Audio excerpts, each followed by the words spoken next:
અધ્યાય 7 જ્ઞાન વિજ્ઞાન યોગ। કુરુક્ષેત્રના રણ મેદાનમાં ખરા સમયે યુદ્ધ વિમુખ થયેલા અર્જુનને યુદ્ધાભિમુખ કરવા માટે શ્રી કૃષ્ણે પૂર્વના અધ્યાયોમાં યુક્તિ પ્રયુક્તિથી કર્તવ્ય યોગ તરફ વાળવાનો પ્રયત્ન કર્યો છે। હવે અહીં 7મા અધ્યાયમાં જ્ઞાન વિજ્ઞાનનો મહિમા બતાવી રહ્યા છે। મૂળમાં ગીતા કર્મ માર્ગી છે, પણ કર્મ ભક્તિ વિનાનું નહીં અને ભક્તિ જ્ઞાન વિનાની નહીં। એટલે કર્મની સાથે ભક્તિ અને જ્ઞાન વિજ્ઞાન પણ હોવા જ જોઈએ। એકલું કર્મ સફળતામાં અહંકાર પેદા કરે છે અને નિષ્ફળતામાં હતાશા પેદા કરે છે, પણ જો કર્મની સાથે ભક્તિ હોય તો બંને દોષોથી મુક્ત રહી શકાય છે। જ્ઞાન વિજ્ઞાન વિનાની ભક્તિ અંધશ્રદ્ધા પેદા કરે છે, તેથી કર્મ અને ભક્તિની સાથે જ્ઞાન પણ હોવું જરૂરી છે। જ્ઞાનનો પુત્ર વિજ્ઞાન છે। વિજ્ઞાન વિનાનું જ્ઞાન વાંઝિયું, જૂનું અને અપ્રસ્તુત થઈ જાય છે, તેથી સમયની સાથે તેમાં નવું નવું ચિંતન થવું જરૂરી છે। એટલે આ અધ્યાયનું નામ જ્ઞાન વિજ્ઞાન યોગ રાખ્યું છે। આ અધ્યાયમાં ભગવાન બહુ મહત્વના નિર્ણયો સંભળાવશે। આ અધ્યાયની શરૂઆત ભગવાને પોતે જ કરી છે। શ્રી ભગવાન વાચ મય્યાસક્ત મનાઃ પાર્થ યોગમ યુમ જન્મદાશ્રયઃ અસંશયમ સમગ્રમ માં યથા જ્ઞાસ્યસી તચ્છૃણુમ। હે પાર્થ, મારામાં આસક્ત કરેલા મનવાળો, મારો આશ્રિત થયેલો યોગી યોગની આરાધના કરતો કરતો સંશય રહિત થઈને કેવી રીતે મને જાણી લે છે તે સાંભળ। મય્યાસક્ત મનાઃ એટલે કે મારામાં આસક્ત મનવાળો। ગીતા આસક્તિ છોડાવે છે, તેનો બધો ભાર અનાસક્તિ ઉપર જ છે, પણ આસક્તિ આસક્તિથી છોડાવે છે। સંસારના ડુબાડનારા તત્વો છે તેની આસક્તિ છોડવાની, પણ જે તારનારા તત્વો છે તેની આસક્તિ વધારવાની, દ્રઢ કરવાની। તારનારા તત્વોમાં સૌથી મહત્વનું તત્વ છે ઈશ્વર શરણ, તેની આસક્તિ વધારવાની। એક રાગને છોડીને બીજાનો રાગ કરવો તે અનુરાગ છે। હીન તત્વોનો રાગ છોડવાનો હોય, પણ ઉત્તમ તત્વોનો રાગ છોડાય નહીં, વધારવાનો હોય। જે લોકો સંપૂર્ણ વિતરાગ થઈ જવાની વાત કરે છે તે યોગ્ય નથી। સંપૂર્ણ વિતરાગી થવાનો અર્થ લાગણીહીન થઈ જવું છે। લાગણીહીનતાથી જીવન શુષ્ક, કઠોર, કર્કશ થઈ જતું હોય છે। તેથી જે હીન તત્વો છે તેનો રાગ, તેની આસક્તિ તો છોડવાની, પણ જે ઉત્તમ તત્વો છે તેનો રાગ, આસક્તિ તો રાખવાની। એટલું જ નહીં, તેને દ્રઢ કરવાની। આ ઉત્તમ તત્વોમાં આટલા મહત્વના છે: ઈશ્વર, ધર્મ, જ્ઞાન, સાધના, સત્સંગ, સંત, કર્તવ્ય, રાષ્ટ્ર અને પુણ્યકર્મ। આ બધા શુભ તત્વો છે, તેનાથી વિતરાગી ન થવાય। કદાચ કોઈ થાય તો તે અવિવેક ભરી નાદાની જ કહેવાય। આવા રાગને અનુરાગ પણ કહેવાય છે। અનુરાગથી રાગ છોડાય, આસક્તિથી આસક્તિ છૂટે। એટલે ગીતા કહે છે કે પહેલા મારામાં આસક્ત મનવાળો થા। મન જેમાં આસક્ત થયું હોય તેમાં આપોઆપ ચોંટી જાય છે, ચોંટેલું રહે છે, તેને તે જ દેખાય છે। આ સહજ પ્રેમ યોગ છે। પ્રેમીમાં મન લગાવવા માટે આસન પ્રાણાયામ કરવા નથી પડતા, મન આપોઆપ પ્રેમીમાં લાગી જાય છે। હઠાવવાથી પણ હટતું નથી। તેથી ગીતા કહે છે કે તું ઈશ્વર પ્રેમી થા। ઈશ્વરની આસક્તિ બીજી આસક્તિઓથી છોડાવી દેશે। આ સાધન બતાવ્યું। મદાશ્રયઃ એટલે કે એક બીજું લક્ષણ બતાવ્યું, મદાશ્રય એટલે ઈશ્વર આશ્રય। જીવને આશ્રય તો જોઈએ જ। આશ્રય વિનાનો જીવ નિરાશ્રિત થઈ જતો હોય છે, નાસ્તિક નિરાશ્રિત હોય છે। વિપત્તિમાં તે એકલો અટુલો પડી જાય છે। સંસારમાં પણ બાળકનો આશ્રય માતા છે। વિપત્તિમાં તે દોડીને માતાના ખોળામાં ભરાઈ જાય છે. ત્યાં તેને આશ્રય મળે છે. પત્નીનો આશ્રય પતિ છે. પતિની ઓથમાં, હૂંફમાં તે કપરું જીવન પણ જીવી શકે છે. પતિ વિનાની સ્ત્રી નિરાશ્રિત છે. તે ભલે પોતાને સ્વાશ્રિત માનતી હોય, પણ ખરા સમયે તેના આંસુ લૂછનારો જો કોઈ નહીં હોય તો તે ભાંગી પડશે. તે જીવન સંગ્રામ લડી નહીં શકે. કદાચ પતિ ન હોય તો માતા, પિતા, ભાઈ, વડીલ વગેરેની હૂંફ તો જોઈએ જ. વૃદ્ધાવસ્થામાં માતા પિતાનો આશ્રય સંતાનો છે. સંતાનો વિનાના માતા પિતા નિરાશ્રિત થઈ જતા હોય છે. રાષ્ટ્રનો આશ્રય રાજા છે. રાજા વિનાનું રાષ્ટ્ર નિરાશ્રિત થઈ જતું હોય છે. રાજા નહીં તો રાજા જેવો પરાક્રમી નેતા જોઈએ. આવી જ રીતે ભક્તનો આશ્રય ભગવાન છે. તે માતા છે. તેના ખોળામાં આશ્રય મળે છે. તે પિતા છે. તે આંગળી પકડી અને ચલાવે છે, રક્ષણ કરે છે. તે સર્વસ્વ છે. ભક્તો મોટા ભાગે ભગવાનના આશ્રયે જીવન જીવતા હોય છે. પરંતુ સામાન્ય અજ્ઞાની લોકો ભક્તને સમજી શકતા નથી હોતા, અથવા તેનાથી પોતાનો સ્વાર્થ સધાતો નથી હોતો. તેથી લોકો તેને છોડી દે છે, અથવા કહો કે તરછોડી દે છે. આવો ચારે તરફથી તરછોડાયેલો ભક્ત ભગવાનના શરણે જાય છે. ત્યાં તેને પૂર્ણ શરણ, આશ્રય મળે છે. ભગવત આશ્રય મેળવ્યા પછી બીજા આશ્રયની બહુ જરૂર રહેતી નથી. તેથી તે લોકાસક્તિથી મુક્ત થઈ શકે છે. જેને લોકોની ઘણી ઘણી આવશ્યકતાઓ રહે છે તે અનાસક્ત થઈ શકતો નથી. તે પોતાની અપેક્ષાઓ અને આસક્તિઓ પૂરી કરવા માટે લોકોની પાછળ પાછળ ભટકતો ફરે છે. જે લોકો ભગવાનના નામે ખોટા ફંડફાળા અને ઉઘરાણા કરતા ફરે છે તે લોકાસક્ત થઈ જતા હોય છે, લોકરંજન કરતા ફરે છે. જે લોકો ભગવદ આસક્ત થઈ ગયા હોય છે તેમને લોકોની પાછળ પાછળ અપેક્ષાઓ પૂરી કરવા ભટકવું નથી પડતું, કારણ કે તેઓ ભગવાનની પાછળ પાછળ ભટકી રહ્યા હોય છે. આવા ભક્ત માટે મદાશ્રય શબ્દ વપરાયો છે. આ બે લક્ષણો વાળો યોગી સંશય રહિત થઈને સાધના કરે છે. તે સાધના કરતો કરતો કેવી રીતે ઈશ્વરને જાણી લે છે તે તત્વને સાંભળ.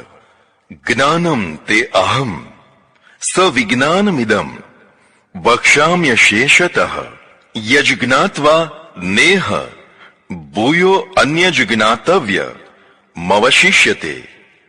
હવે હું તને સંપૂર્ણ વિજ્ઞાન સહિતનું જ્ઞાન કહીશ, જેના જાણવાથી પછી બીજું કશું જાણવાનું બાકી રહેશે નહીં. જ્ઞાન અને વિજ્ઞાન અને તે પણ સંપૂર્ણ જણાવી દેવાની પ્રતિજ્ઞા ભગવાન કરે છે. તે પણ એવું કે પછી કશું જ જાણવાનું બાકી ન રહે. આ જ્ઞાન વિજ્ઞાનની મહત્તા અને દુષ્કરતા બતાવે છે. મનુષ્યાણામ સહસ્ત્રેષુ કશ્ચિદ યતતિ સિદ્ધયે યતતામપી સિદ્ધાનામ કશ્ચિન્મા વેતિ તત્વઃ. આ માર્ગમાં હજારો મનુષ્યોમાંથી કોઈ એકાદ જ સિદ્ધિ માટે પ્રયત્નો કરે છે, અને આવા પ્રયત્નોમાં લાગેલા દુર્લભ સાધકોમાંથી કોઈ એકાદ વિરલો જ મને પ્રાપ્ત કરી શકે છે. આ જ્ઞાન વિજ્ઞાનનો અધ્યાત્મ માર્ગ છે.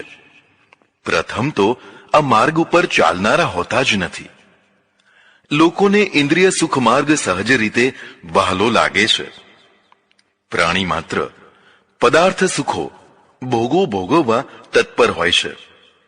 કોઈને ભોગો ભોગવવાનો ઉપદેશ આપવો પડતો નથી.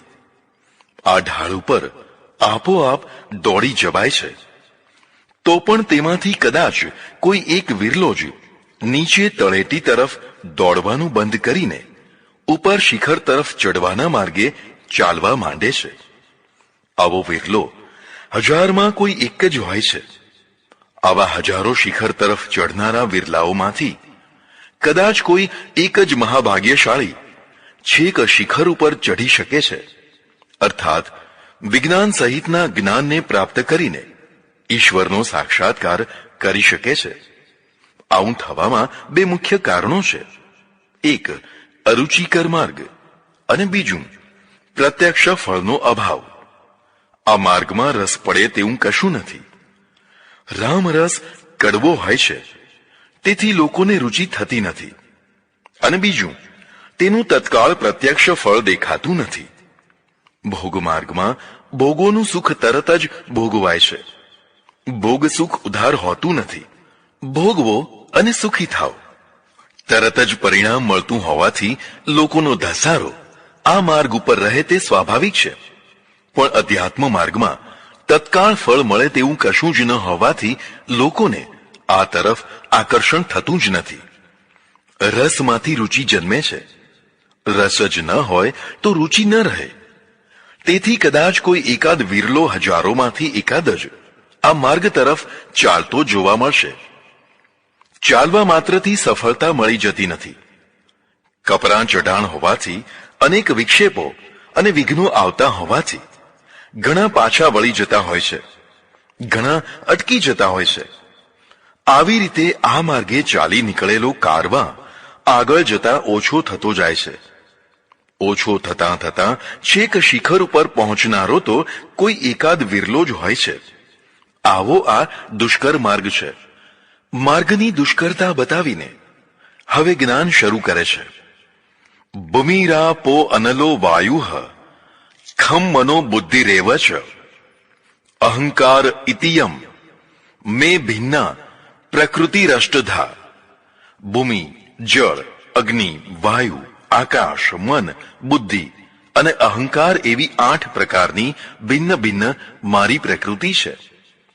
કેટલાક વિદ્વાનો આ 8 પ્રકૃતિને ભગવાનની 8 રાણીઓ માને છે. તે આ પ્રમાણે છે: રૂકીમણી, જાંબુવતી, સત્યભામા, સત્યા, કાલિંદી, મિત્રવૃંદા, લક્ષ્મણા, ચારુહાસિની. આ 8 પ્રકૃતિ અને રાણીઓને સમજવા જેવી છે. ભૂમિ, પ્રકૃતિનું સૌથી સ્થૂળ તત્વ ભૂમિ છે. ભૂમિમાંથી અન્ન, ઔષધિ, વનસ્પતિ વગેરેની ઉત્પત્તિ થાય છે. બધું ઉત્પાદિત તત્વ ભૂમિમય છે. પ્રતિવર્ષ કરોડો ટનનું ઉત્પાદન થાય છે. માનો કે એકલા ભારતમાં જ 40 કરોડ ટન અનાજ ઉત્પન્ન થાય છે. આ 40 કરોડ ટન અનાજની પાછળનું ઘાસ, પૂળા વગેરે અબજો ટન થઈ જાય. પછી ફળ, વનસ્પતિ વગેરે આવે. પછી માનવ, પશુ, પક્ષીઓ વગેરે આવે. આમ પ્રતિવર્ષ અબજો અબજો ટન વસ્તુઓ ભૂમિમાંથી ભૂમિ રૂપે ઉત્પન્ન થાય છે. તેમ છતાં ભૂમિ ઓછી થતી નથી, અર્થાત ભૂમિનું વજન ઘટતું નથી. આપણું જગત ભૂમિમય છે. જળ, જળ તત્વ પ્રકૃતિનું બીજું તત્વ અથવા ભગવાનની બીજી રાણી છે. ભૂમિ કરતાં આ તત્વનો વિસ્તાર ઘણો છે. તે સૂક્ષ્મ છે. ભૂમિની ઉત્પાદકતા જળ થકી છે. જળ છે તો અન્ન, ઘાસ, વનસ્પતિ, માનવ, પશુ પક્ષીઓ વગેરે છે. પ્રતિવર્ષ અબજો ટન જળની હેરાફેરી થયા કરે છે. સમુદ્રમાં બંધાયેલા વાદળા સેંકડો માઇલ દૂર જઈને વરસે છે. આ અબજો ટન વજનનું જો વાહનો દ્વારા વહન કરવું હોય તો પૃથ્વીના બધા જ વાહનો ભેગા કરીએ તો પણ 1 અંશ પણ જળને સમુદ્રમાંથી દૂર લઈ જઈ શકાય નહીં. પૃથ્વીની હેરાફેરી થતી નથી. તે તો જ્યાં છે ત્યાં જ પડી રહે છે. પણ જળની હેરાફેરી થતી રહે છે. પ્રતિવર્ષ અબજો અબજો ટન પાણી ઉંચકાતું હોવા છતાં અબજો વર્ષ થયા પછી પણ સમુદ્ર સુકાઈ જતો નથી. તેનું સ્તર એનું એ જ છે. કદાચ વધવાની વાત ચાલે છે, પણ સમુદ્ર ઘટી જશે, સુકાઈ જશે તેવી તો કોઈ વાત જ નથી.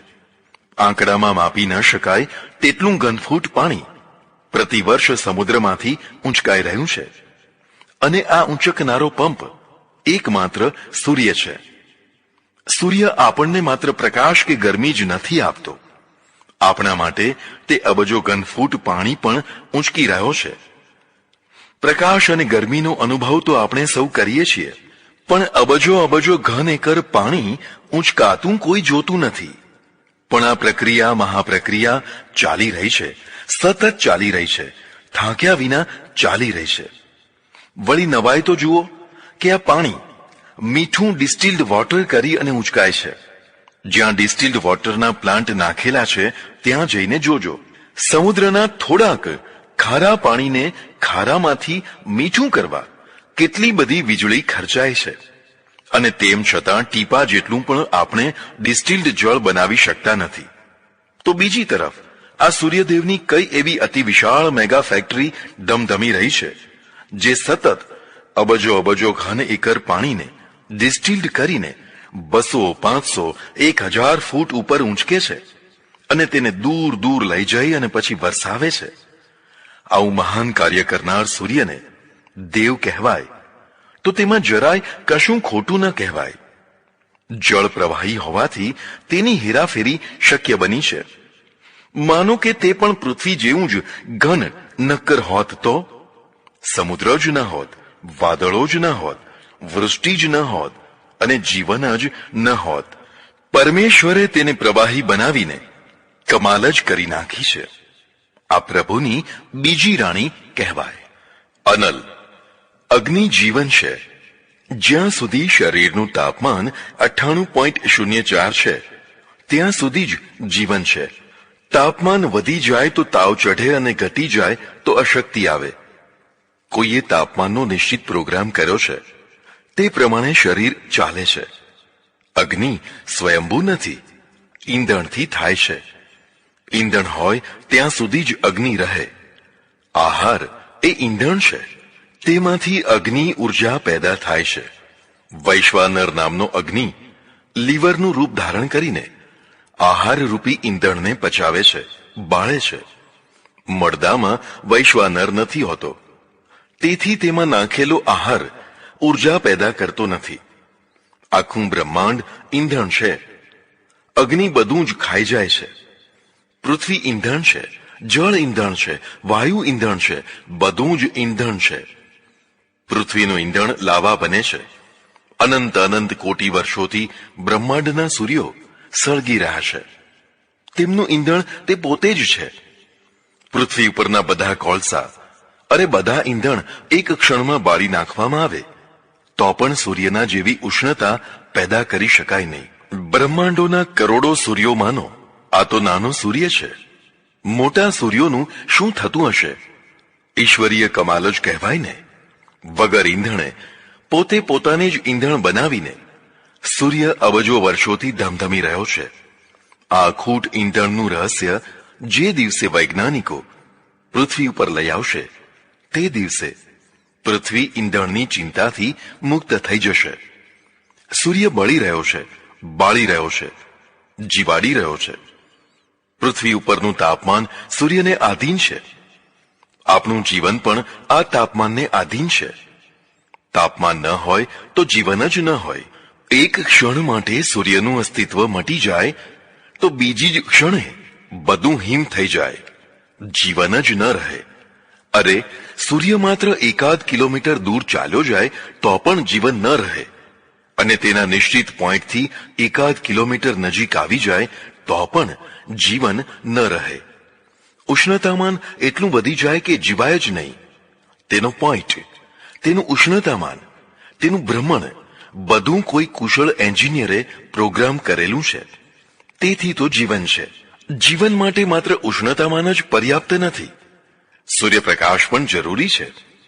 જ્યાં 12 મહિના વાદળા છવાયેલા રહે છે તે લોકો સૂર્યપ્રકાશ માટે તરસે છે. તેમણે ગરમી અને ઠંડીથી બચવા એસી અને હીટર તો બનાવ્યા છે, પણ સૂર્યપ્રકાશની ઉણપ પૂરી કરવા હજી કોઈ સાધન બનાવ્યું નથી. વીજળીથી પ્રકાશ મળે પણ તે સૂર્યના જેવો પ્રકાશ ન હોય. જે તત્વો સૂર્યપ્રકાશમાં છે તે વીજળીના પ્રકાશમાં નથી. તેથી તો હજારો માણસો સૂર્ય સ્નાન કરવા વાદળા વિનાના દેશોમાં પહોંચી જાય છે. વસ્ત્રો પહેરીને સૂર્ય સ્નાન ન કરી શકાય, તેથી માત્ર લંગોટી ભેર આ લોકો સમુદ્ર કિનારે હજારોની સંખ્યામાં સૂતા હોય છે. નર નારી સાથે જ સૂતા હોવા છતાં તેમનો સંયમ અને અંતર્મુખતા કાબિલે દાદ માગી લે તેવા હોય છે. સ્ત્રીઓનું મોઢું જોવા માત્રથી વિચલિત થઈ જનારા પ્રદર્શિત ત્યાગીઓ કરતાં તે અનેક ગણા વધુ સંયમી હોવા જોઈએ. આ લોકોનો યોગી હોવાનો, સંયમી હોવાનો કે તપસ્વી હોવાનો જરાય દાવો નથી. તે પોતાનું ભોગીપણું સ્વીકારે છે. તેને ઢાંકતા નથી, ઢાંકીને ગુડવિલ મેળવતા નથી. તો પણ તે આરોગ્યવાન, ચળકતી ચામડીવાળા, તેજસ્વી અને સંયમી છે. આજ સુધી આવા સમુદ્ર કિનારે સૂર્યસ્નાન કરતા હજારો નરનારીઓમાં કોઈ બળાત્કારનો પ્રસંગ બન્યો સાંભળ્યો નથી, અથવા ધાતુક્ષયના રોગીઓ જોયા નથી. તે ઉર્જાવાન છે, ઉર્જાના ઉપાસક છે. સૌથી વિકારી તો તે હોય છે જે પડદામાં કે બુરખામાં સંતાઈ રહેતા હોય છે. ન જોવું એ જોવાની ઉત્સુકતા જગાડે છે, અને ન દેખાવું એ દેખાવાની ઈચ્છા જગાડે છે કે અમને કોઈ જુએ. અગ્નિ મહાશક્તિ છે. તેનાથી યંત્રો ચાલે છે, વીજળી ઉત્પન્ન થાય છે, વાહનો ચાલે છે, વિમાનો અને મિસાઇલો ચાલે છે. બધું જ અગ્નિથી ચાલે છે. આર્યો સૂર્ય પૂજક હતા અને પછી અગ્નિ પૂજક પણ થયા, પણ તેમણે આહુતિઓના દ્વારા અગ્નિને તૃપ્ત કરવા પ્રયત્નો કર્યા. ધારેલા ફળો મેળવવા તે અગ્નિનો આશરો લેતા રહ્યા. અગ્નિને બધા દેવોનું મુખ માનવામાં આવ્યો છે. તેથી ઇન્દ્ર, વરુણ, યમ, કુબેર વગેરે કોઈને પણ તૃપ્ત કરવા હોય તો અગ્નિમુખથી તૃપ્ત કરાય તેવું માનીને આહુતિઓ આપતા રહ્યા. આમાંથી યજ્ઞીય ધાર્મિકતા વિકસી. પશ્ચિમવાળાએ અગ્નિને તૃપ્ત કરવા પ્રયત્નો ન કર્યા, પણ તેને વશમાં કરવા પ્રયત્નો કર્યા. તેમણે બોઇલર બનાવ્યા, ઈંધણ નાખી અને અગ્નિની ઉર્જાને વેડફાતી રોકી. વરાળ પેદા કરી વરાળે પૈડું ફેરવ્યું, પૈડાએ ભાગ્ય ફેરવી નાખ્યું. યંત્રો, મહાયંત્રોના નિર્માણ થયા. લાખો મેગાવોટ વીજળી પેદા થઈ. બધું બદલાઈ ગયું. પેલા તૃપ્ત માર્ગીઓ હજી પણ આહુતિઓ આપે છે. ખબર નહીં અગ્નિદેવ તૃપ્ત થયા કે નહીં. હા, દરિદ્રતા તો નથી જ ગઈ. જે કાંઈ ગઈ છે તે પેલા વશવાળા માર્ગથી ગઈ છે. ખેતરમાં વરસેલો વરસાદ ભૂમિને પલાળે છે, પણ ભૂમિમાં વાવેલું બીજ અગ્નિનું તાપમાન મળે તો જ અંકુર પ્રગટે છે. જો તાપમાન ન મળે અને વરસાદ વરસતો રહે કે ઠંડી પડે તો બીજ સડી જાય, ઉગે નહીં. પક્ષીના ઈંડાને પણ ઉષ્ણતામાન જોઈએ. પક્ષી તેના ઉપર બેસીને તેને ગરમી આપે છે. પછી તે સેવાય ઈંડામાંથી બચ્ચું બહાર આવે છે. માતાના તાપમાન વિના ઈંડું બચ્ચું ન થઈ શકે. જન્મેલા શિશુને માનું તાપમાન જોઈએ. માની સોડ જોઈએ. સોડમાં હૂંફ છે, હૂંફમાં જીવન છે. આવું જ પતિ પત્નીનું પણ છે. હૂંફ વિનાનું જીવન ઠંડુ હોય છે. ઠંડુ એટલે અડધું મળદું. ચારે તરફ જોઈ લો, અનુભવી લો. એટલે અગ્નિ દેવ છે, કારણ કે તે જ જીવન છે. આ અગ્નિ પરમેશ્વરની ત્રીજી પત્ની છે. વાયુ, વાયુ અદ્રશ્ય છે પણ અનુભવાય છે. પ્રાણીઓ બધા જ વાયુથી જીવે છે. વાયુ વિના જીવનની શક્યતા જ નથી. વાયુ નક્કર ઘન નથી, પ્રવાહી નથી, સૂક્ષ્મ વહેતો છે. તેને દિવાલો વગેરેથી રોકી શકાય છે, નહીં તો તે વહેતો જ રહે છે. વહેવાથી તે આપોઆપ શુદ્ધ થતો રહે છે. પહેલા આપણને વાયુના અનેક પ્રકારોની ખબર ન હતી, પણ પશ્ચિમના લોકોએ પ્રયોગશાળાની ઉપાસના કરીને તેમાંથી ઘણા ભેદ શોધી કાઢ્યા. Oxygen, nitrogen, carbon dioxide, carbon monoxide, ozone વગેરે અનેક વાયુઓ શોધી કાઢ્યા અને તેના જુદા જુદા પરિણામો પણ શોધી કાઢ્યા. આખું વિશ્વ પ્રયોગશાળાની પાછળ પાછળ ચાલી રહ્યું છે. પ્રયોગશાળા સૌથી આગળ ચાલે છે. પ્રયોગશાળા વિનાનું ગમે તેટલું બુમરાણ મચાવે તે પછાત થઈ જ જવાના. કદાચ તે જ્ઞાની હોય પણ વિજ્ઞાની ન હોય. પ્રાણીઓ વાયુથી જ જીવે છે. શ્વાસમાં વાયુ લેવાય તો જ જીવાય. જેણે નાકની રચના કરી તેણે વાયુની પણ રચના કરી હશે, અને તેણે જ ફેફસાની પણ રચના કરી હશે. ફેફસાને જોજો, તે હાડકા નથી, સ્નાયુ નથી, માંસના લોચા પણ નથી. સંકોચ વિકાસ થાય તેવા સ્પંજ છે. ગજબની રચના અને વ્યવસ્થા છે. રાત દિવસ ફેફસાની પ્રક્રિયા ચાલ્યા જ કરે છે. આપણે નથી ચલાવતા, પોતાની મેળે ચાલ્યા કરે છે. સ્વયંભૂ ઓટોમેટિક કાર્ય કરે છે, થાકતા જ નથી. તે બહારથી વાયુનું ગ્રહણ કરીને તેમાંથી ઓક્સિજનને કાઢી લઈને બાકીના ઝેરી વાયુને તરત જ બહાર કાઢી નાખે છે. તે દમણ નથી. દમણ તો જે વાયુ ગ્રહણ કરે તેને જ બહાર ધકેલે છે. આ તો કોઈ જુદી જ જાતની દમણ છે. જે લે છે તેમાંથી અમૃત ગાળીને લઈ લે છે અને ઝેરને બહાર ઓકી નાખે છે. જો આવું ન હોત તો કદી વિચાર કર્યો? જે વાયુ લીધો તે જ કાઢી નાખે તો લેવાનો અર્થ જ ન રહે. જે ઝેરી વાયુ નીકળ્યો તે હલકો હોવાથી તરત જ ઉપર ચાલ્યો ગયો. ઉપર ન ગયો હોત અને અહીં જ રહી ગયો હોત તો? બંધિયાર મકાનમાં નિંદ્રા લેનારા માણસોને જોજો, તે પોતાના જ ઝેરી વાયુથી મરણ પામતા હોય છે. પણ ના, હવે આ ઝેરી વાયુ વનસ્પતિ માટે અમૃતમય થઈ ગયો. વનસ્પતિઓ કાર્બન ડાયોક્સાઇડથી જીવન મેળવે છે. એકનું ઝેર બીજાનું અમૃત થઈ ગયું. છે ને ગજબની રચના. પેલો ચડાઈને જુદો થયેલો ઓક્સિજન રક્તમાં ભળીને પૂરા શરીરમાં પ્રસરી ગયો, જેથી શરીરને જીવન મળ્યું. વાયુ પોતે ઉર્જા છે. બળનો દેવ વાયુ છે. બળનું પ્રતીક ભીમ વાયુનંદન છે અને હનુમાનજી પણ વાયુનંદન છે. ફરી પાછી એ જ વાત. આપણે ઉર્જાને દેવ માનીએ છીએ અને પછી પૂજીએ છીએ. તે પ્રસન્ન થાય અને આપણા કામ કરે. એટલે તો હનુમાનજીને તેલ સિંદૂર ચઢાવનારાની લાઈન લાગતી હોય છે. પશ્ચિમવાળાએ વાયુની પૂજા ન કરી, વશમાં કર્યો. તેમાંથી પવનચક્કી બની, સઢ બનાવી અને નાવ ચલાવી. હવે તો અનેક ક્ષેત્રોમાં પવનનો ઉર્જા ઉત્પન્ન કરવામાં ઉપયોગ થવા લાગ્યો છે. વાયુ જીવન છે. વાયુ ઉર્જા છે. વાયુ ન હોય તો વિમાન ન ઉડી શકે. વાયુ જ આરોગ્યદાતા છે.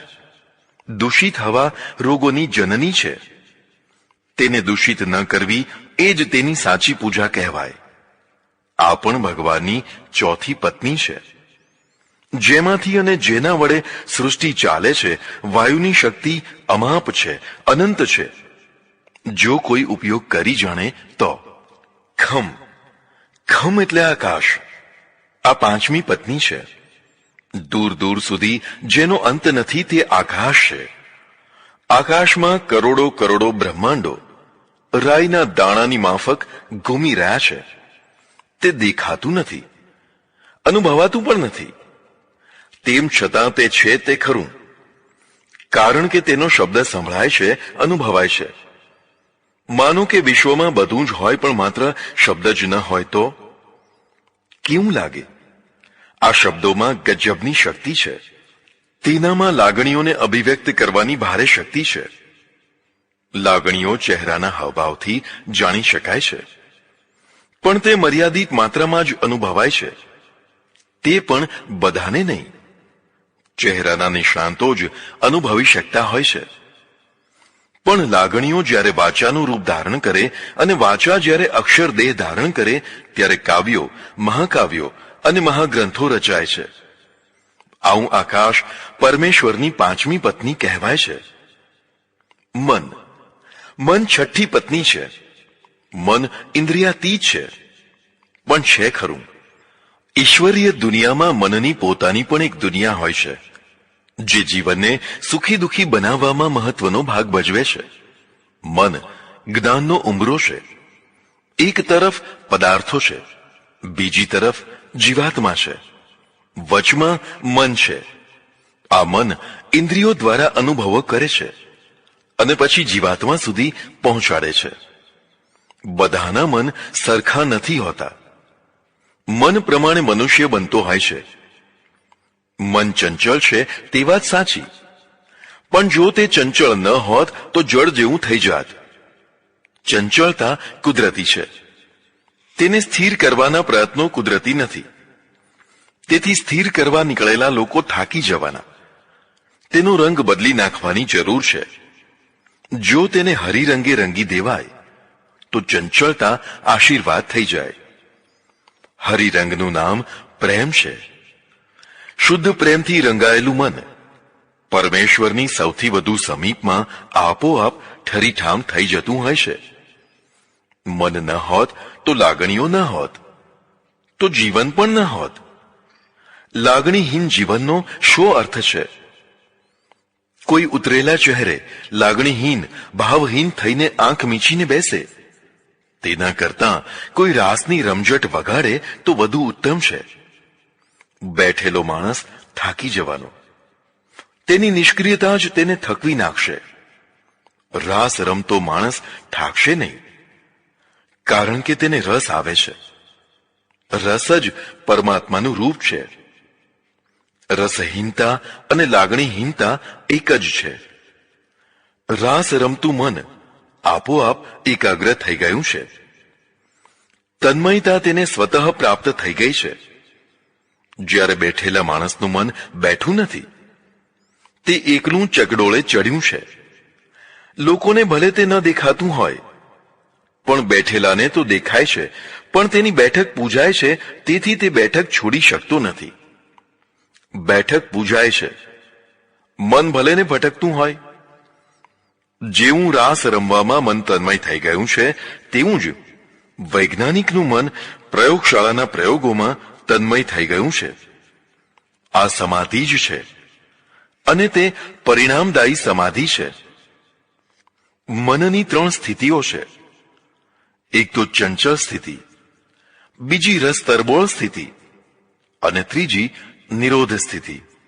ચંચળ સ્થિતિ તો કુદરતી રીતે છે જ, તે બાબતે કશું કરવાનું કે કહેવાનું નથી. બીજી રસ તરબોળ સ્થિતિ, જેમાં મનને રસ પડે, તેમાં તેને તરબોળ થવા દેવું, તે છે. મન રસીલું છે, તેથી તેને રસ ગમે છે. રસ સારો અને નરસો બંને હોય છે. નરસા રસથી છૂટવા બચવા માટે સારા રસનો આશરો લેવો પડે. સારું સંગીત, સારું વાંચન, સારું શ્રવણ, સારું દર્શન, સારું કાર્યક્ષેત્ર, ખાસ કરીને સેવા ક્ષેત્ર, આવા બધામાં જો મન રસ લેતું થાય તો તેને તેમાં તરબોળ થવા દેવું. તેથી માનસિક તાજગી રહેશે. મનની ત્રીજી સ્થિતિ નિરોધાવસ્થા છે. યોગીઓ તેને સંકલ્પ વિકલ્પ રહિત બનાવવા માટે યૌગિક ક્રિયાઓ કરતા રહે છે. પછી કદાચ સફળતા મળે તો તે નિરોધાવસ્થા છે. આ સ્થિતિ થોડા સમય માટે હોય છે, કાયમ નથી રહેતી. થોડા સમય માટે મળનારી આવી નિરોધ અવસ્થા માટે લાંબી અને કઠોર સાધના કરવી, તેના કરતાં તેને સુરસમાં રમતું કરવું સારું. સુરસ કલ્યાણકારી હોય છે. કુરસથી મનને બચાવવા સુરસનું સેવન હિતકારી છે. પ્રભુ નામ સ્મરણ, પ્રભુ રૂપ સ્મરણ, પ્રભુ કાર્ય સ્મરણ વગેરે દિવ્ય રસોમાં મન રમતું રહે તો તેને રસપૂર્વક એકાગ્રતા અને અંતર્મુખતા પ્રાપ્ત થાય. બુદ્ધિ, ભગવાનની સાતમી પ્રકૃતિ બુદ્ધિ છે. બુદ્ધિ એટલે પક્ષ વિપક્ષનો વિચાર કર્યા પછીની નિર્ણય ક્ષમતા. પાત્ર ભેદથી બુદ્ધિના 6 પ્રકાર છે. એક તો કાચી બુદ્ધિ, બીજી ભોળી બુદ્ધિ, ત્રીજું લુચ્ચી બુદ્ધિ, ચોથું પાક્કી બુદ્ધિ, પાંચમું કુબુદ્ધિ અને છઠ્ઠું સદબુદ્ધિ. કાચી બુદ્ધિ વિશે વાત કરીએ. આને બાળ બુદ્ધિ પણ કહેવાય છે. જેમ કેરીને પાકતા સમય લાગે છે, તેમ બુદ્ધિને પાકતા પણ સમય લાગતો હોય છે. બાળકને કાચી બુદ્ધિ હોય છે. કાચી બુદ્ધિના 3 લક્ષણો છે. એક તો ટૂંકું દેખાય, બીજું જે પહેલું કહે તેનું માની લે, ત્રીજું કોઈની સલાહનો ઉતાવળિયો ખોટો નિર્ણય કરે. મોટાભાગની સ્ત્રીઓમાં પણ આ 3 ક્ષતિઓ હોય છે. મોટાભાગની, બધામાં નહીં. કાચી બુદ્ધિથી રાજ ન કરાય, મોટા કાર્યો ન કરાય. બીજી બુદ્ધિ તે ભોળી બુદ્ધિ. ભોળી બુદ્ધિ તેને કહેવાય જે તરત જ ગમે તેના ઉપર વિશ્વાસ કરી લે, ચકાસણી ન કરે. બુદ્ધિ ઓછી નથી, પણ ભોળી હોવાથી વારંવાર છેતરાતી રહે છે. ખંધા લોકો તેનો ગેરલાભ ઉઠાવે છે. આવો માણસ મુત્સદી ન થઈ શકે. ત્રીજી બુદ્ધિ લુચ્ચી બુદ્ધિ. આવી બુદ્ધિ બધાને છેતરવામાં જ પોતાને ધન્ય માને છે. પ્રત્યેક બાબતમાં તે લુચ્ચાઈ કરતી રહે છે. ચોથી છે પાકી બુદ્ધિ. આ અનુભવોથી પરિપક્વ થયેલી બુદ્ધિ કહેવાય છે. તે જલ્દી છેતરાતી નથી. તે વિકટ પરિસ્થિતિમાં પણ રસ્તો કાઢી શકે છે. પાંચમી કુબુદ્ધિ. જે પોતે પોતાનું જ અહિત કરે તે કુબુદ્ધિ છે. આવો માણસ જાણી કરીને પોતે પોતાના પગ ઉપર કુહાડો મારતો હોય છે. છઠ્ઠી સદબુદ્ધિ. પ્રત્યેક ઘટનાને શુભ ભાવથી જુએ. શુભ પ્રવૃત્તિઓ જ ગમે. તેને સદબુદ્ધિ કહેવાય. આ 6 પ્રકારની બુદ્ધિમાંથી જેને જેવી બુદ્ધિ મળી હોય તે તેવો થાય. બુદ્ધિ સુધારી શકાય છે. જો વ્યક્તિ પશ્ચાતાપ સાથે નામ સ્મરણ કરે, સત્સંગ કરે, તો ધીરે ધીરે બુદ્ધિમાં પરિવર્તન થઈ શકે છે. અહંકાર. ભગવાનની 8મી પ્રકૃતિ અથવા પત્ની અહંકાર છે. અહંકાર એટલે પોતાના અસ્તિત્વનું સતત ભાન રહેવું તે. અહીં અહંકાર શબ્દ ઘમંડ અર્થમાં નથી. પ્રત્યેક વ્યક્તિને પોતાના હોવાપણાનું જ્ઞાનભાન રહેતું હોય છે. તે અહંકાર છે. આ 8 પ્રકારની પ્રકૃતિઓમાંથી પૂરા બ્રહ્માંડોની રચના ઉત્પત્તિ થતી હોવાથી તેને પ્રકૃતિ કહી છે. હવે એક 9મી પરાપ્રકૃતિ બતાવે છે. અપરેય મિતસ્વન્યામ પ્રકૃતિમ વિદ્ધિ મે પરામ જીવભૂતામ મહાબાહો યયેદમ ધાર્યતે જગત. હે મહાબાહો, હવે મારી બીજી પરાપ્રકૃતિને પણ જાણ. તે જીવાત્માઓની છે. તેના દ્વારા આ જગતનો લાભ લેવાય છે. ભગવાનની 8 અપરા પ્રકૃતિથી જગત રચાયું. પણ પ્રશ્ન થાય કે શા માટે રચાયું? તેનો જવાબ આ શ્લોકમાં છે. આ શ્લોક કહે છે કે ભગવાનની એક 9મી પરાપ્રકૃતિ છે. પરા એટલે ઉપરની, પેલા કરતા શ્રેષ્ઠ એવી 9મી પ્રકૃતિ છે, જેને જીવ સૃષ્ટિ કહેવાય છે. અસંખ્ય જીવોની સૃષ્ટિ પેલી અપરા પ્રકૃતિના જગતને ભોગવે છે. સરસ ભવન હોય પણ કોઈ રહેનાર જ ન હોય તે સૂનું પડ્યું રહે. તેવી જ રીતે ભવ્ય જગતની રચના થઈ પણ હવે ભોગવશે કોણ? તેનો જવાબ છે જીવો. જીવો આ જગતને ભોગવશે. આ શ્લોકથી એક વાત સ્પષ્ટ થાય છે કે જીવાત્મા ભોગતા છે. કેટલાક લોકો એને ભોગતા માનતા નથી. તે બરાબર નથી. જીવાત્મા સુખ દુઃખનો ભોગતા પણ છે જ. આ શ્લોકમાં ધાર્યતે ક્રિયાનો અર્થ ધારણ કરે છે તેવો થાય છે. અર્થાત જીવોના ભોગો ભોગવવાથી તેની સાર્થકતા સિદ્ધ થાય છે. સાર્થક થવું એ જ ધારણ થવું કહેવાય. આગળ વધુ સ્પષ્ટતા કરે છે. એતદ્યોનિની ભૂતાની સર્વાણી ત્યુપધારય અહમ કૃતસ્નસ્ય જગતઃ પ્રભવ પ્રલયસ તથા. આ બે એટલે કે પરા અને અપરા પ્રકૃતિઓ પૂરા વિશ્વની ઉત્પત્તિમાં કારણ છે. આ પૂરા બ્રહ્માંડનો ઉત્પાદક તથા વિનાશક મને ઈશ્વરને જાણ. ફરી પાછો એક પ્રશ્ન થાય કે આ બે પ્રકૃતિઓથી એટલે કે જળ અને ચેતન જે વિશ્વ થાય છે તે પોતાની મેળે થાય છે કે તેનું કોઈ કરતા છે? ભગવાન જવાબ આપે છે, ના ના, પોતાની મેળે કશું થતું નથી. પ્રત્યેક કાર્યનો કોઈને કોઈ કરતા હોય છે. આ પૂરા વિશ્વનો ઉત્પાદક કરતા તથા સમય પૂરો થયે તેનો વિનાશક કરતા પણ હું જ છું. અર્થાત ઉત્પત્તિ, સ્થિતિ અને પ્રલય ત્રણેય કાર્યો ઈશ્વર દ્વારા થાય છે. વિશ્વ આપોઆપ થતું નથી. હવે ઈશ્વર વિશે વધુ સ્પષ્ટતા કરે છે. મત્તઃ પરતરમ નાન્યત કિંચિદસ્તિ ધનંજય મયી સર્વમિદમ પ્રોતમ સૂત્રે મણિગણા ઇવ. અપરા એટલે કે જળ અને પરા એટલે કે ચેતન એમ બે પ્રકૃતિ બનાવી. હવે આ બે ઉપર કોઈ ત્રીજું તત્વ છે? તેવા પ્રશ્નના ઉત્તરમાં ભગવાન કહે છે, હા છે. તે હું એટલે ઈશ્વર છે. અપરા અને પરાથી પણ પર એટલે કે શ્રેષ્ઠ હું પરમેશ્વર છું. અમે ત્રણ તત્વો છીએ, અપરા, પરા અને પરમેશ્વર. ફરી પાછો પ્રશ્ન થાય કે તમારામાંથી ઉપર પાછું કોઈ તત્વ છે? તો જવાબ આપે છે, ના, નથી. સર્વોચ્ચ તત્વ પરમેશ્વર જ છે. મારાથી વધુ શ્રેષ્ઠ બળવાન કોઈ જ નથી. પરમેશ્વર જ સુપર પાવર છે, એવું તું જાણ. હે ધનંજય, આ બધા બ્રહ્માંડો મારા આધારે મારામાં ઓતપ્રોત થઈને રહેલા છે. જેમ માળાના દોરામાં મણકા રહે છે તેમ માળા પણ મણકાની હોય છે, પણ મણકાનો આધાર દોરો છે. દોરો વિનાના મણકા વેર વિખેર થઈ જાય અને માળા છિન્ન ભિન્ન થઈ જાય. આવી જ રીતે પ્રત્યક્ષ અપ્રત્યક્ષ દેખાતું બ્રહ્માંડ, તેના હજારો સૂર્યો, નક્ષત્રો, નિહારિકાઓ વગેરે બધું એક માળાની માફક એકબીજાથી બંધાયેલું ચાલે છે. આ બંધન પરમેશ્વર છે. તે જ બધાને યથાયોગ્ય રીતે પોતપોતાના માર્ગે ચલાવે છે. જેમ આકાશમાં અનેક વિમાનો આવજા કરતા ઉડતા હોય છે, પણ બધાનો માર્ગ નિશ્ચિત હોય છે, તેથી ટકરાતા નથી. આ નિયંત્રણ પેલો કંટ્રોલ ટાવર કરતો હોય છે. તેમ અસંખ્ય તારાઓ વગેરેનું પણ પૂરેપૂરું નિયમન પરમેશ્વર કરે છે, જેથી બ્રહ્માંડો કાર્યરત રહી શકે છે.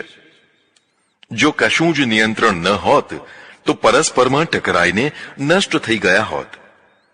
માળાનો દોરો આમ જુઓ તો દેખાતો પણ નથી અને નિષ્ક્રિય પણ છે, તો પણ તે અપ્રત્યક્ષ રીતે બધા મણકાને ધારણ કરે છે. તેના નિયમનના કારણે બધા મણકા પોતપોતાના ક્રમે રહે છે.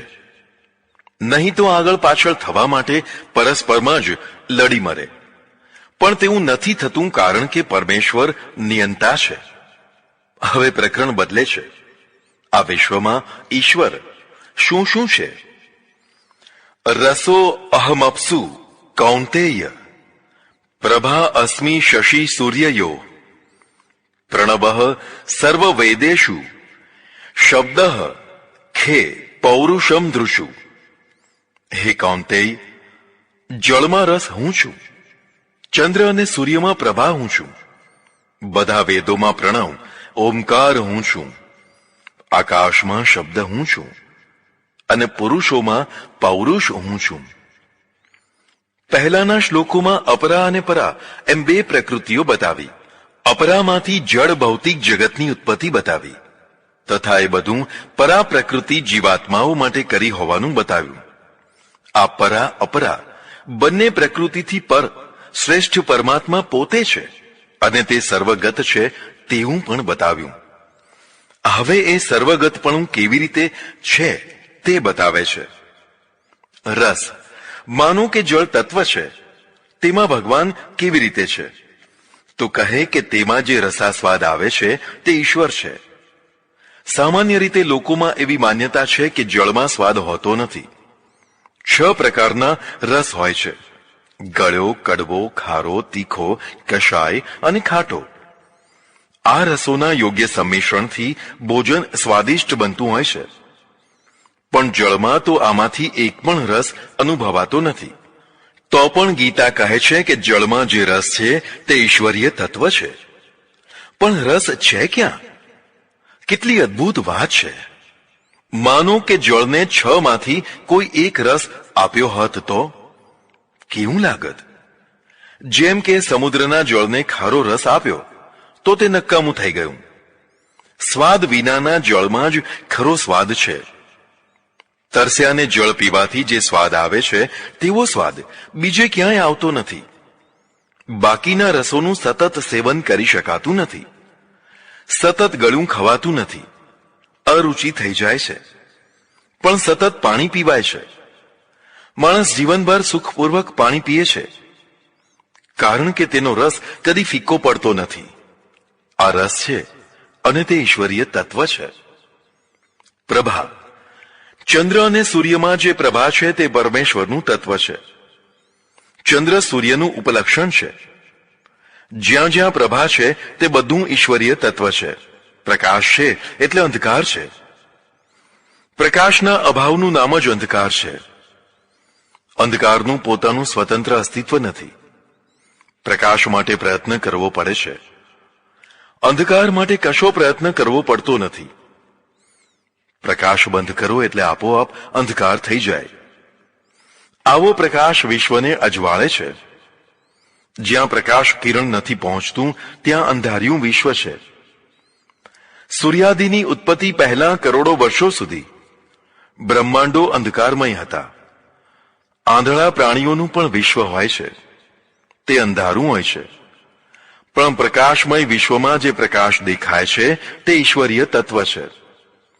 મનમાં ભાવના કરો કે ચારે તરફ જે પ્રકાશ પુંજ દેખાય છે તે પરમાત્માનું જ રૂપ છે અથવા તેની પ્રતીતિ છે. પ્રણવ, જે હંમેશા નવો જ રહે તેને પ્રણવ કહેવાય. ઓમકાર પ્રણવ છે. તે કદી જૂનો થતો નથી. હંમેશા નવો ને નવો જ રહે છે.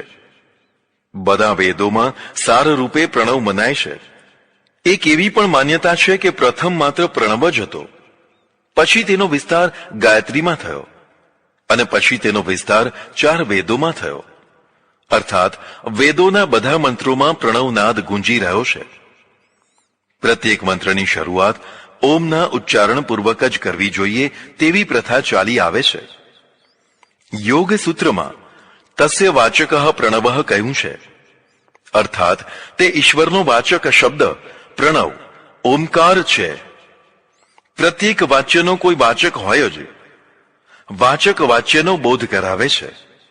જેમ કે કોઈ કહે કે ઘટ. ઘટ શબ્દ માટીના એક વાસણ વિશેષનો વાચક છે. ઘડો લાવો તેમ કહેવાથી ઘડો લાવવાનું જ્ઞાન થાય છે. આવી જ રીતે ઈશ્વર તત્વનો બોધ કરાવવા ઓમકાર પ્રણવ કહેવાય છે. ઓમકાર બીજા કોઈનો વાચક નથી. બાકીના શબ્દો છે તે અનેકના વાચક હોઈ શકે છે. જેમ કે રામ એ ઈશ્વરનો પણ વાચક છે અને દશરથ પુત્રનો પણ વાચક છે. આવી રીતે ઓમકાર માત્ર ઈશ્વરનો જ વાચક છે, બીજા કોઈનો નથી. વૈદિક કાળમાં લોકો માત્ર ઓમકાર જ બોલતા. આ જ મહામંત્ર છે. પછી સંપ્રદાયો થતા ગયા. તેમણે ઓમકારની જગ્યાએ પોતપોતાના જુદા જુદા શબ્દો ઈશ્વર વાચક બનાવી દીધા, જે સેંકડોની સંખ્યામાં થઈ ગયા છે. વ્યાખ્યાતાઓએ એ બધાને ઈશ્વર બોધક તરીકે માન્ય કરી દીધા. અહીંથી હજારો નામ અને હજારો રૂપ માન્ય થયા. આ ધાર્મિક દ્રષ્ટિકોણની ઉદારતા જ કહેવાય. જેનાથી હિન્દુઓ કટ્ટર ન થઈ શક્યા. તે બધા નામો સ્વીકારી શકે છે. કશો વાંધો આવતો નથી. તો પણ ઈશ્વરનો મૂળ અને ખરો વાચક તો ઓમકાર જ કહેવાય છે.